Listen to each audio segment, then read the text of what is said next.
This edition of Radio Stone Update is underwritten by Tice Live, the industry online event offering attendees the opportunity to connect and preview floor covering, stone, and tile products while enjoying creative, immersive experiences. Go to ticelive.com for more information. Hi, I'm Kay Schipper. And I'm Emerson Schwartzkopf, and we're both here this week to bring you a special 2020 year-end wrap-up from Radio Stone Update. When people think of 2020 and lung disease, the first thing that's bound to come to mind is COVID-19. But for those in the stone industry, 2020 shed plenty of light and a little hope on another scourge, silicosis. First, the bad news. A Spanish study that appeared in July in Chest, the official publication of the American College of Chest Physicians, shows that the conditions of stone workers continued to worsen over 9 years after they had quit dry cutting of materials with crystalline silica. Of the 106 men, with an average age of 36 and an average of 12 years on the job, 7 entered the study with progressive massive fibrosis, or PMF, which can lead to lung failure and require a lung transplant. Follow-up exams showed that number had grown to 33. The study, entitled Artificial Stone Silicosis, Rapid Progression Following Exposure Cessation, came as Spain made significant steps to end dry cutting. Another country that's taking a serious stand against silicosis is Australia, which established a national dust disease task force that began meeting in August of last year. The goal of the task force is to develop a national approach to the prevention, early identification, control, and management of occupational diseases in Australia. Parts of that country have seen an emerging trend of new cases of accelerated silicosis, particularly in the manufacture and installation of engineered stone countertops.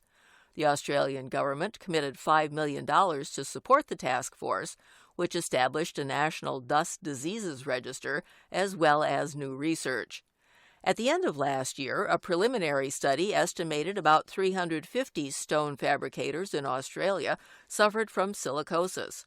Dr. Graham Edwards, a member of the task force, initially estimated as many as 1 in 3 people who fabricated quartz countertops for at least 3 years had the disease, although he subsequently cut that to 1 in 4. Responding to calls to ban the material, he says there are ways to handle it safely. The task force is scheduled to make a final report by midsummer 2021. If there's one bit of good news in all this, it's that a pair of Australian doctors believe they may have found a cure for silicosis, at least if caught in the early stages. The procedure involves washing the lungs out with salt water, a treatment that has been used in some other lung diseases. While the patient is sedated and breathing through one lung, the other is flushed repeatedly. The doctors report the fluid starts out pretty dirty, but gets cleaner as the process continues. The rinsing removes silica crystals from the lungs of the patients, and it only requires an overnight hospital stay. Unfair trade investigations regarding quartz surfaces and ceramic tile wrapped up mid-year with good news of sorts for India and Turkey, and bad news for China. In May, the U.S. International Trade Commission, or USITC, found that quartz surface producers in India and Turkey exported products to the United States at below market value and received manufacturing benefits from government subsidies to further lower final costs. The tariffs involve separate rates for several companies. Some Turkish companies received a 7.56% tariff, while major Indian producer Porcana Engineered Stone ended up with a rate of less than 4%. Those tariffs ended up being much lower than the estimates made by U.S. quartz surface manufacturer Cambria Company, LLC, when it petitioned the U.S. ITC in May 2019, claiming unfair trade practices by the two countries. At that time, Cambria alleged dumping margins of 344.11% with products from India and 89.38% on Turkish quartz goods.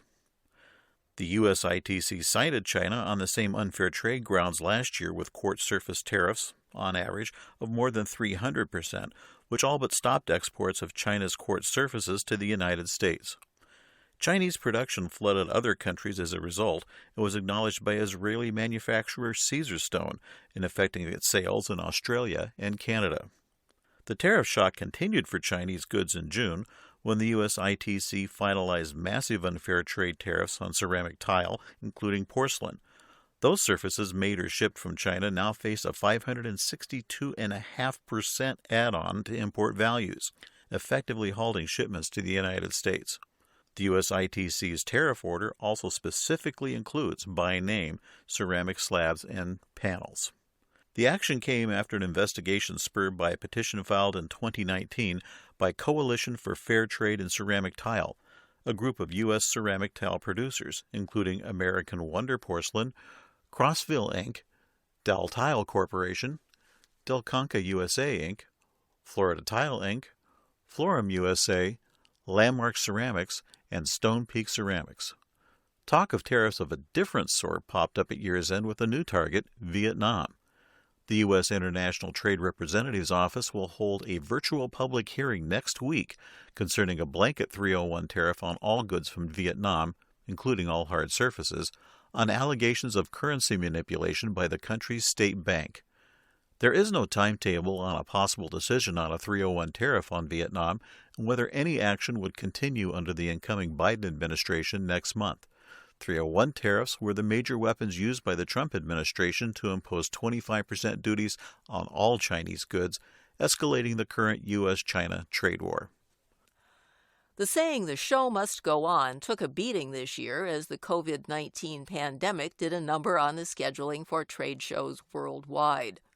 While show organizers touted the idea of virtual trade shows and met with varying degrees of success, it wasn't quite the same as jetting off to Italy, China, or even Las Vegas. Still, there's a lot of optimism that in-person shows will return in 2021. One of the first shows to be delayed, then canceled for 2020, was the Xiamen International Stone Fair.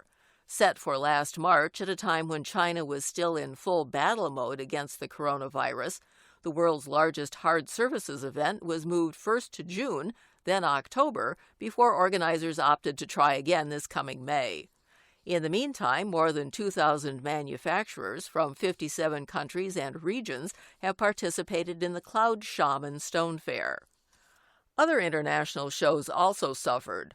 Marmomac 2020 canceled its late September in-person event, opting to host the online Marmomac Restart Digital instead. Circe, the international tile trade event typically held at the same time as Marmomac, initially rescheduled its Bologna-based event until mid-November before throwing in the towel entirely. Both events anticipate being back with live shows in the fall of 2021. Because of their late-in-the-year timing, there's more optimism about the Italian shows than those scheduled for early 2021. Because of its February date, Brazil's Vitória Stone Show was among the few 2020 shows not impacted by COVID-19. Recently, organizers let potential attendees know that they weren't confident they could be kept safe, and rather than conduct a 2021 show, they will try again in 2022.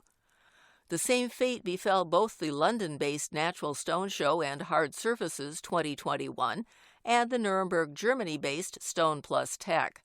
Organizers of both shows recently announced cancellation of next year's events, pinning their hopes on a massive vaccination program so they can return in 2022. A U.S. show that also dodged the COVID bullet this year by dint of its January scheduling promises to be back at its usual spot in Las Vegas in 2021, but not in January. The International Surface event, TICE, will now be June 15th through 17th at the Mandalay Bay Convention Center. For those in the industry who can't wait that long, organizers will also present TICE Live, an interactive event focused on the future of the floor covering, stone, and tile surfaces industry on January 26th through 28th. Also running a bit later next year will be Coverings 2021, with a move from mid-April to July 7th through 9th at the Orange County Convention Center in Orlando, Florida. Attendees are expected to find the show a bit more compact than in previous years, with expanded hours through 3 days. The hard surfaces industry began 2020 on a harsh note when Clio Holdings LLC, a multi-state operator of 17 fabrication companies, suddenly closed its doors on January 3rd without giving a warning or a final paycheck to more than 1,100 employees. Less than 2 weeks later, on January 15th, the company filed bankruptcy in Delaware, opting for a Chapter 7 liquidation instead of a Chapter 11 reorganization. Clio Holdings, founded in 2016, quickly became a large player in stone fabrication and installation by purchasing established companies such as Top Master of Kansas City, Kansas, Solid Surface Incorporated in Rochester, New York, U.S. Marble in Remus, Michigan, and Premier Surfaces Incorporated in Alpharetta, Georgia. U.S. Marble retained its corporate ID, while all other companies adopted the Premier Surfaces brand. When all of Clio's facilities closed on January 3rd, company management only told its employees, via email, that, quote, the decision was made by the board and management after careful considerations of all options, unquote. When the company began filing bankruptcy documents, however, the reason became clear. Clio was seriously underwater financially. The company produced a 332-page long list of creditors, and the largest two, a banking consortium and a private equity lender, had first dibs with a combined debt of more than $31.5 million. Earlier this year, the bankruptcy court approved sales of parts of Clio to repay debtors, including the Kansas City-based operations to KC Solid Surfaces in Riverside, Missouri, the Rochester and Buffalo assets to New York Surfaces of Rochester, the U.S. Marble assets in Remus, Michigan and Johnson, Tennessee to Proc operations of St. James, Missouri, and all the Georgia assets, including all trademarks, websites, and domain names used by Premier Surfaces to Surface Providers, Inc. of Cumming, Georgia. The sales, however, didn't even come close to producing 10% of the total claims against Clio. A class action suit seeking a priority claim to compensate former Clio employees, due to the sudden company closure, is still pending in bankruptcy court.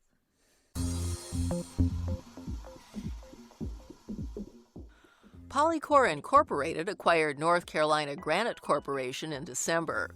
The Mount Airy, North Carolina-based company is known primarily for white Mount Airy granite from what is now considered the world's largest open-faced quarry some 60 miles north of Charlotte. The site also includes one of the world's largest curb manufacturing facilities, along with the second largest U.S. factory for the production of thin building facade panels. LG Houses expanded its North American Viaterra quartz surface operations early in 2020 with a new manufacturing line in Georgia, along with a new warehouse and showroom in Southern California. The new Viaterra line is the third now in operation at the manufacturing location in Adairsville, Georgia. The new facility spans more than 111,000 square feet and increases Viaterra production capacity by 50%. Supporting the manufacturing expansion is the addition of a new 48,000 square foot warehouse and showroom in Placentia, California. The warehouse will serve as a primary distribution hub for Viaterra and solid surface product brand Hymax. Caesarstone Limited will augment its quartz surfaces production later this year with porcelain slabs after acquiring a majority stake in Indian producer Lyalai Ceramica. The cash and debt assumption deal, with a total value of $34 million, was finalized in mid-October. Lyalai operates a fully automated €30 million slab production factory in Mumbai, India, capable of producing more than 100,000 square feet of product daily. The Caesarstone CEO called the deal a major step in becoming a multi-material player in the global countertop industry. A jury convicted Radee Prince in November of killing 3 co-workers and injuring 2 others during a mass shooting 3 years ago at a Maryland fabrication shop. Prince opened fire with a semi-automatic handgun as fellow workers at Advanced Granite Solutions in Edgewood gathered around him early in the workday of October 17, 2017. 3 co-workers died and 2 survived.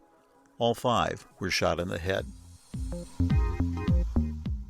Both Neolith and Decton now qualify as carbon-neutral products. Neolith announced its green status for the sintered stone in June, noting that it recorded no net release of carbon dioxide into the atmosphere in 2019, recycles 90% of its waste, and receives all of its electricity from renewable energy sources. Ultra-compact surface Decton, produced by the Cosentino Group, noted in late September that it reduced its greenhouse gas emissions and invested more than €3 million in manufacturing improvements and optimizations. Scott McClendon stepped in as the new CEO of Perlman Group, the leading U.S. developer and specialty distributor of supplies, tools, and equipment for hard surface fabricators in mid-May, succeeding outgoing CEO Dave Davidenko.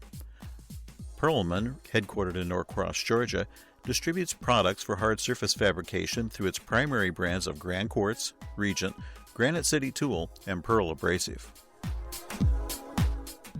Nancy Bush became the new executive director of the International Surface Fabricators Association on August 3rd, succeeding Amy Miller, who stepped down from the position earlier in the summer.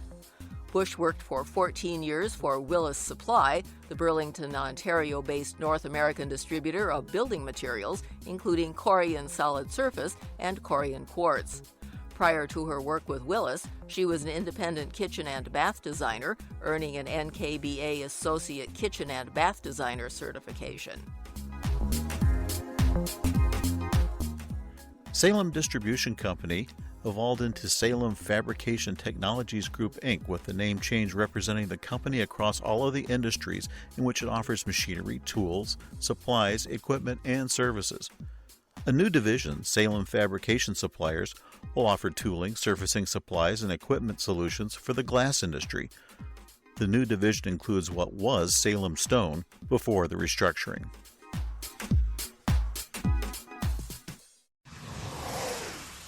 Keep up with all the industry news through our online newsletter, Slab and Sheet. And check the notes on this episode's webpage for links to everything in this broadcast. I'm Kay Schipper for Radio Stone Update, and we'll see you here again soon.